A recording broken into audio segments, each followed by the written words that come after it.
Hello, true crime fans, and welcome back to another installment of, I guess, what we're calling Care and Scare. It's a working title. My name's Rachel, and I'm here to tell you a true crime story. And at the same time, I'm going to do my nighttime makeup removal skincare routine. So that's what we do now. Last week we talked about Derek Todd Lee, the Baton Rouge serial killer. And this week, we're talking about Sean Vincent Gillis, the other Baton Rouge killer. If you watched last week's video, you already know that these two men were both active serial killers in the same area at the same time, roughly the mid-90s into the early 2000s. If you didn't catch last week's video, I do highly recommend that you go ahead and watch that one first. You don't have to. This will be an interesting video regardless. Gillis's crimes were a little more involved than Lee's, more gruesome and more disturbing.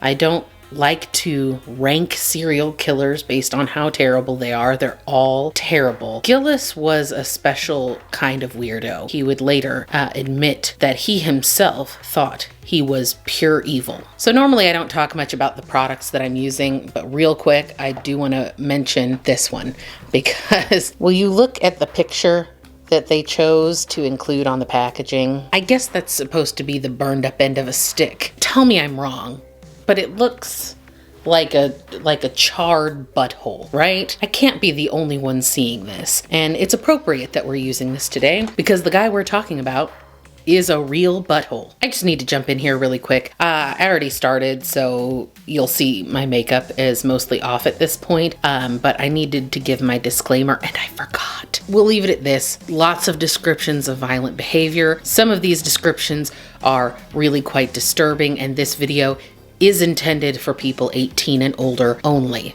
Okay, thanks, bye. Sean Vincent Gillis was born June 24th, 1962 in Baton Rouge, Louisiana, to parents Yvonne and Norman Gillis. Norman did abandon the family when Sean was quite young, leaving the boy to be raised by his mother and grandparents. Norman, you see, was quite an alcoholic and was badly mentally ill. At one time, he had held a gun to his son's head. After the time he left the family, he mostly just spent time in and out of different institutions. Sean's mother would describe him as a good kid and an average student, but others remember him as a pretty angry young man. He seemed to be noticeably prone to outbursts of violent behavior. One neighbor even recalls being awakened at like 3 a.m. to some loud noise, and she looked outside to see Sean going ham on some garbage cans. That's really the only anecdote I could find as to like what made him seem so angry when he was a kid. Honestly, it just doesn't seem that odd to me. It's a little weird that he was out in the wee hours of the morning like that, but there's obviously something about this behavior that really struck a chord with the neighbor and made her feel like this was really unusual. Allegedly, as a young man sort of entering his teen years, he developed an interest in Satanism. I only found one source that said this, and it basically stated that he and some friends watched a local satanic group practice some rituals. Seems a little far-fetched, could be a bit of a red herring. Anytime something bad happens, they love to say sort of satanic panic kind of stuff, and I don't know how much actual truth there is to that, but he may or may not have had this experience, but there's really no evidence that he was actively interested in pursuing Satanism. So he did get in a little trouble in his teenage years for like smoking the devil's lettuce and minor, pretty normal teenage stuff. It was nothing like Derek Todd Lee, where he was developing this rap sheet very early. Generally speaking, Gillis pretty much stayed out of trouble. But his somewhat low-key life started to change around 1980, which was the year he turned 17 and also graduated high school. At that time, he reconnected with his father. And right as they were developing and rekindling a relationship, he found some adult materials in his father's possession that were of a homosexual nature. This really freaked Sean out. He was incredibly disturbed that his father was consuming this kind of material. On top of that, he started getting picked up for things like trespassing, traffic violations. He got a DUI and also contempt of court because apparently he didn't want to show up to answer for any of those things. His 20s were spent bouncing from low-wage dead-end job to low-wage dead-end job. And he also half-heartedly made attempts at community college here and there. And all of this while he was still living at home with mom. And despite being horrified by adult materials that he had found at his father's house, Gillis had started to develop quite a collection of his own. But the X-rated materials that he liked would not be considered normal. He was looking at snuff films, sexual assault, and dismemberment of women. As the dawn of the internet came, he purchased a computer, which made it much easier for him to get a hold of this kind of stuff that he liked, and it became a straight up obsession. He spent every minute he could on the internet looking for this really disturbing stuff. I guess on the other hand, though, it did pique his interest in computers, and he did end up going to community college to get some certifications with computers. So, furthering his education a little bit. Not particularly healthy, but that's what he did. Then in 1992, when Gillis was 30 years old, Yvonne, his mom, ended up getting a job in Atlanta, Georgia. She was going to be moving. And get this, she tried to get Sean to move with her. She still wanted his ass at home. He's a 30-year-old man. There's something weird. That's weird.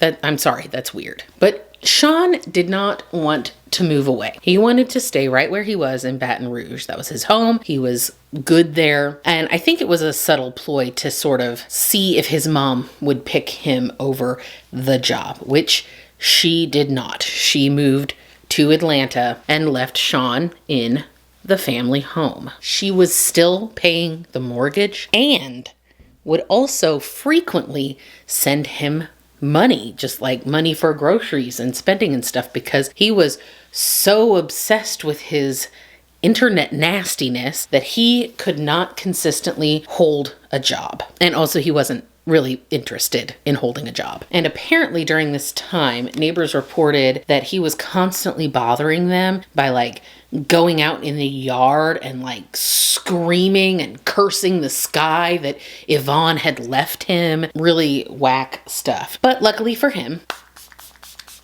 he did not have to stay lonely for very long, because in 1994, a mutual friend introduced him to a woman named Terry Lemoyne, and she would become his long-term platonic girlfriend. 1994 is also the year that Gillis would take his first victim, 81-year-old Anne Bryan. He assaulted her, and I mean the type of assault that you think I mean. I don't want to say it over and over again because I don't want YouTube to get mad at me. But he assaulted her and stabbed her over 50 times. He would later say that he had no intention of killing her, but he just sort of freaked out when she started screaming for help. In my opinion, that's not a very believable story. She had been stabbed in the head and the chest and the genitals, and her throat had been slashed so bad that she was nearly decapitated. You didn't mean to kill her, Sean? Really? Why'd you bring the knife?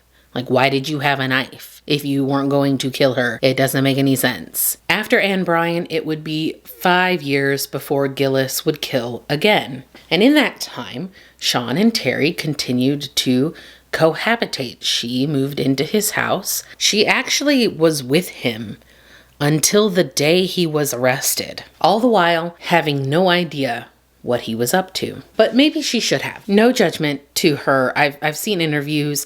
She seems like a lovely woman. But if ignoring red flags was a marketable skill, Terry Lemoine could have taught a master class. First of all, he made it very clear from the beginning that their relationship was going to be non-sexual in nature. You know, that's not always such an issue. There are people who are asexual, but pretty early on, she discovered his little penchant for internet X-rated material. She didn't know exactly what he was looking at, but she knew that it was adult stuff. So this is clearly a man with an appetite for extracurricular activities, but he wasn't going to be doing those with her. And even though he was so obsessed with this horrible stuff that he was getting off of the internet, to the point that he was neglecting work, she put up with it. She didn't seem to mind that much. Even though at one point he did show her some pictures of women who were deceased, and she sort of balked at that and was, really disturbed by it. And then after that point, he never tried to show her anything like that again. I think that he was kind of like testing the waters. You know what I mean? Like, what do you think? What do you think of this? What do you think of this? And she's like, ew, oh, that's horrible. And he's like, yeah, it's horrible. I hate it too. Maybe he was just trying to gauge her reaction, because maybe if she was into it too, they could be little freaks together. So he used to take her to work and pick her up every day. And at one point she said he came to pick her up. His van smelled terrible. And she'll even say he tried to say it was roadkill, that he had run over a dog. And she knew that that was not the smell of roadkill, and it was an indescribable stench in his van. Terry, come on. Really, girl? It was that bad and you didn't think anything? Maybe I'm just suspicious. I'm always looking for something. Anyway, it's sort of understandable why Terry put up with what she put up with and ignored the things she ignored. And that is because up until the time she met Sean Gillis, her life had not been an easy one. She had been forced to give up a young daughter for adoption because she simply did not have the means to care for her. And after that, she just had a long list of dead-end jobs. She did some exotic dancing for a while, and she racked up a long list of abusive exes. To many people, Gillis came off as awkward, odd, standoffish. People tended to avoid him because they thought he was weird, which he was.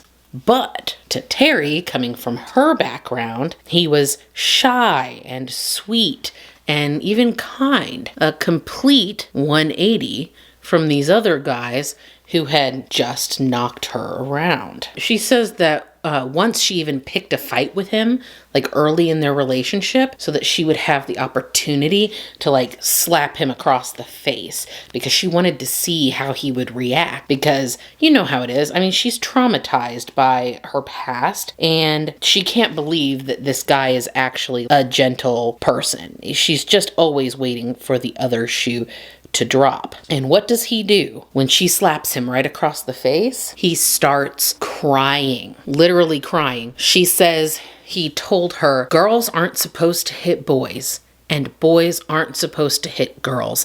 And then he ran off and locked himself in the bedroom. And Terry said at that point, she thought, okay, I'm safe. He's never going to hit me. So it's easy to see that given what she had gone through, why Terry would be willing to overlook a few flaws. And she really was in love with him. She took care of him, doted on him, went to work to pay all their bills. And that was perfect for Sean, because he wasn't really interested in having a girlfriend at all. What he wanted was a mother. And Terry perfectly filled that role for him. This stuff is burning my face. I don't like it.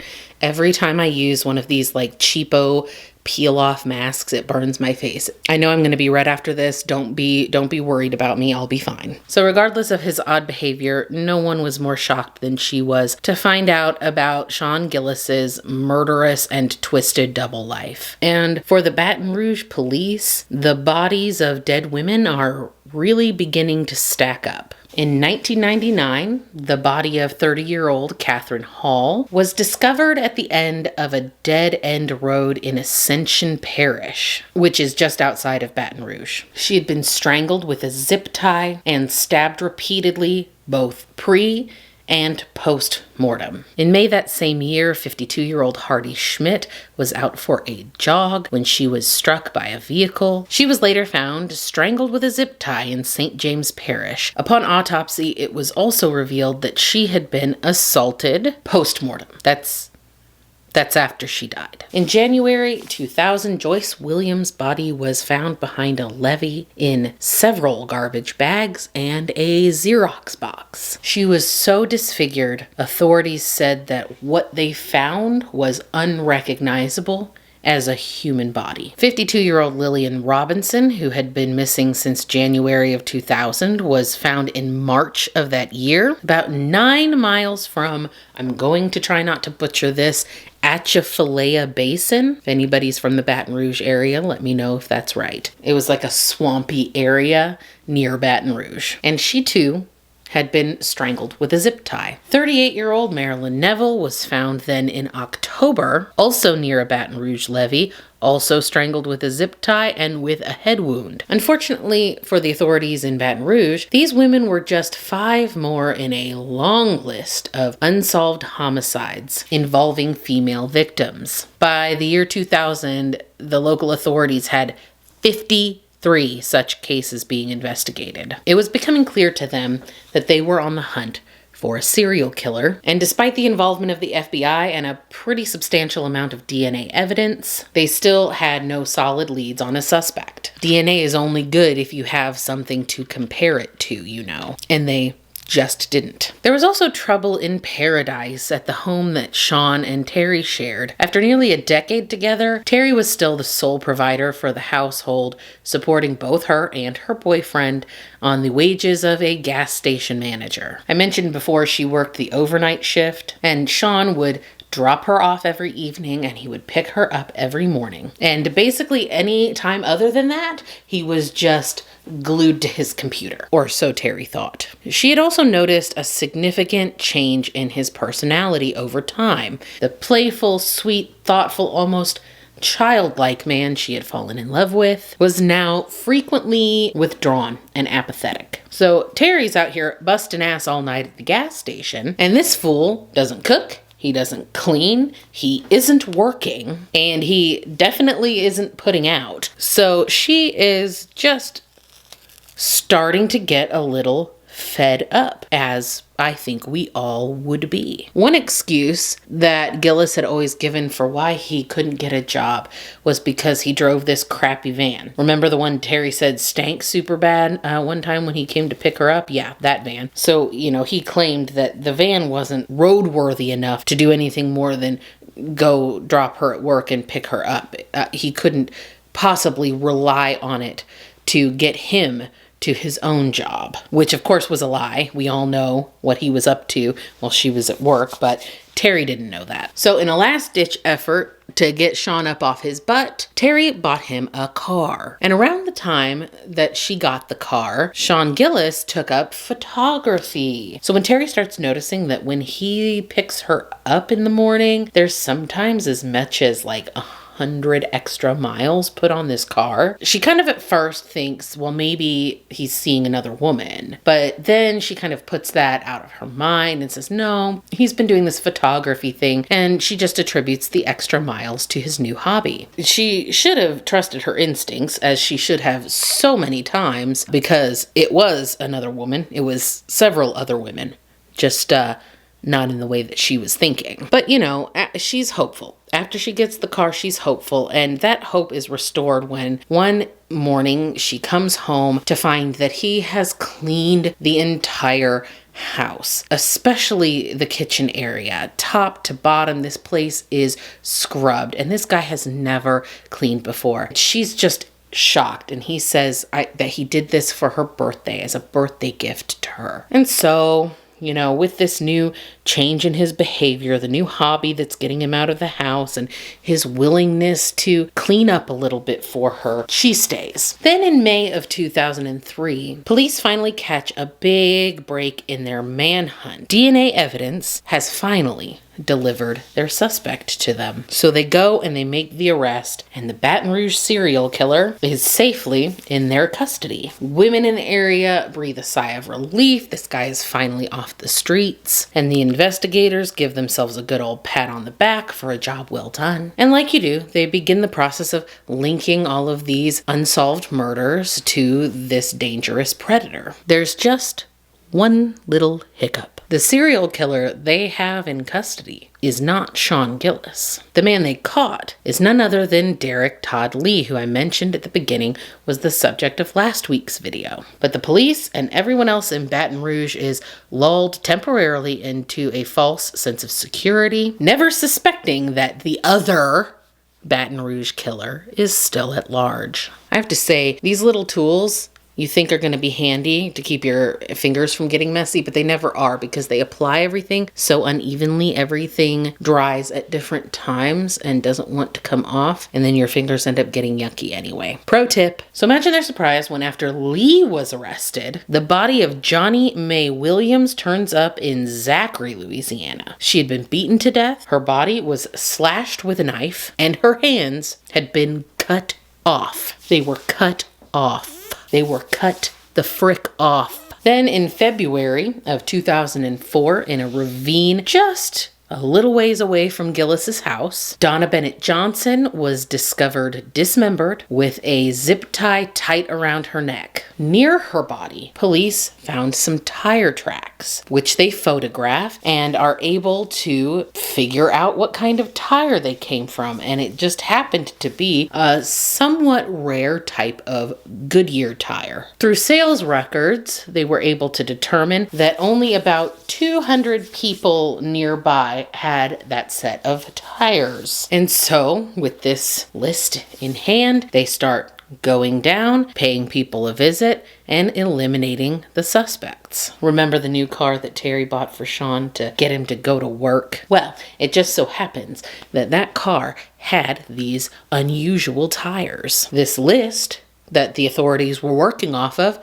led them right to good old Sean's front door. They ask him if he'll come down to the station for a chat and a cheek swab, just like they did everybody else on the list, and he cooperates. But on his way out, he tells Terry, "Don't expect me back by dark." And the officer overhears this and is immediately suspicious. So back at the station, they're really grilling him about these tire tracks. They're going pretty hard because he was already acting decently suspicious, and he admits to having been there where they found the body. But he has a perfectly reasonable excuse for why he was in the area. He had to pee really bad, so he just pulled off to the side of the road, went and did his business, got back in the car, and drove home. Really pretty dumb, considering that it was just down the street from his house anyway, but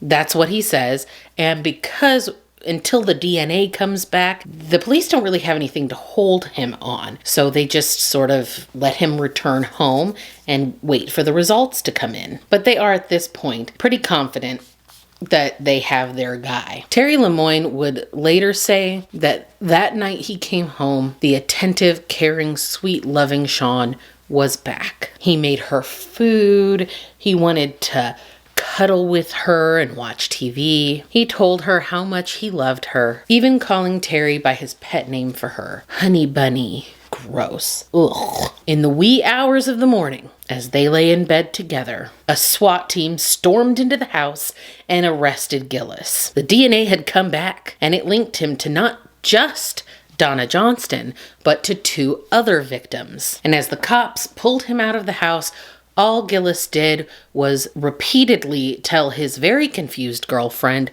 "I'm sorry, I'm sorry, I'm sorry." In a taped interview, Gillis gave a full confession, even to victims that the police had not connected to him yet. And he gave every horrific detail of his crimes with no emotion, just like he was telling you about going to the grocery store. First, he lets them know about Anne Bryan, the elderly woman he killed in 1994, who they had no idea. They had not suspected him of that at all. Gillis had worked across the street from where she lived. This was back when he had a job for a while, and he admitted to getting a lot of pleasure from being near to where he had committed his crime and sort of reliving it in his mind. He described how he strangled Catherine Hall with a zip tie and then assaulted her post-mortem. And Hardy Schmidt, that runner that they knew had been hit by a car, he tells police that he had stalked her for weeks, learning her routine and waiting for an opportunity to strike. Johnny Mae Williams was a woman who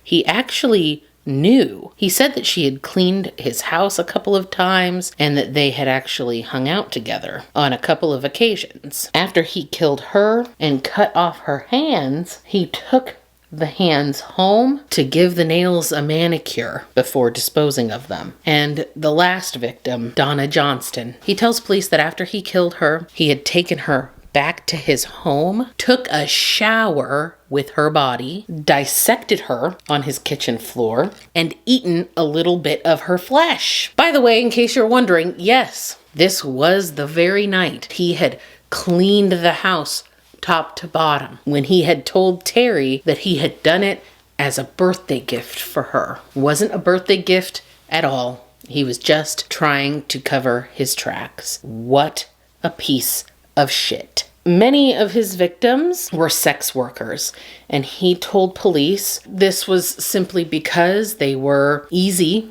to get into his car. They were easy to pick up and easy to victimize. All in all, he gave them the 3 victims that they knew about through DNA, plus 5 more. While he's giving this confession, investigators are, of course, searching his home. And they find many items of interest, but in particular, on his computer, they found that he had taken multiple images of his victims after he had killed them. And they also found a file labeled DTL. And in that file were newspaper clippings and headlines following Derek Todd Lee and all of his victims. He had idolized what Lee was doing and told police that he wanted to keep track of him because he was afraid that Lee would outdo him. He also, during the confession, admitted to being attracted to his mother and even said, "I'd thought if she passed away, y'all would find me in bed with her."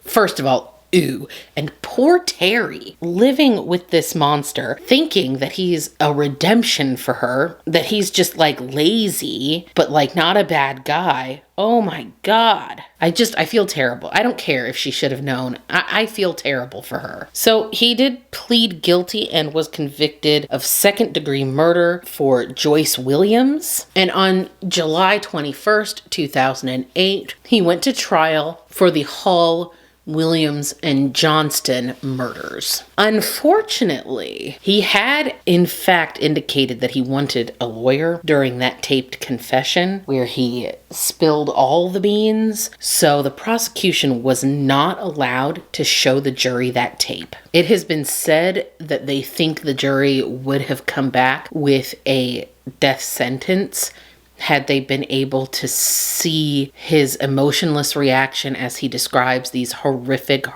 things he did to these women. But they did not. They did not give him the death penalty, but he did get a life sentence for like all the charges. So he's never leaving prison. And so he was sent to live out the rest of his natural life at the Louisiana State Penitentiary, where he remains to this day. Yes, he is still alive. So now you know about Sean Vincent Gillis, the other Baton Rouge killer. This case was very, very heavy, but I hope you found it enlightening. If you haven't already, go back and watch the Derek Todd Lee case, because man, it's just so weird to have 2 serial killers in the same area at the same time. Their MO was really, really similar. They just kind of blended together, and they probably would have caught these guys earlier had it not been for the other one. Who's looking for two serial killers that aren't actually working together but are like in the same, like nobody's looking for that. That's a highly unusual circumstance. And I just think it's really, really fascinating. I'd love it if you help me out by hitting the like button, subscribe if you want to. I want you to. I'd like that a lot. We can be friends. And tell me what you thought down in the comments. I hope that you'll do a little something to take care of yourself today and every other day. Hydrate, show yourself a little bit of love, and I will see you next time. Bye. I'm gonna set your place on fire.